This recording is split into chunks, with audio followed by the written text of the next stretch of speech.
অপতিম, তুমি দিদানের কাছ থেকে কি তৈরি করে নিচ্ছ? উনুন তুমি উনুনে কি করবে? রান্না করব, খেলা করব, সত্যিকারের রান্না করব। ও, আর পাশে কে বসে আছে? ওটা তোমার ছোটি দিদি। সত্যিকারের কি কি রান্না হবে?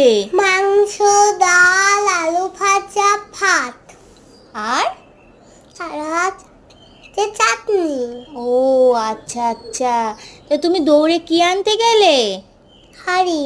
হাঁড়ি দিয়ে কি উনুনের মাপ তৈরি করছো? হ্যাঁ ও আচ্ছা, তো এই তোমার হাঁড়ি করা? হ্যাঁ। ও আচ্ছা আচ্ছা। আর দিদান দেখো কি সুন্দর উনুন তৈরি করছে তোমার জন্য হ্যাঁ। তাহলে। আবার কচ্ছপ টচ্ছপ সব তৈরি করবে। ও, এই এটা দেখো। কচ্ছপ এই দুটো কচ্ছপ। আর ওটা সাপ। কচ্ছপের একটা মুখ খুলে। আর ওই পাশে ওটা কি সাপ আছে? হ্যাঁ। ও আচ্ছা আচ্ছা, খুব সুন্দর।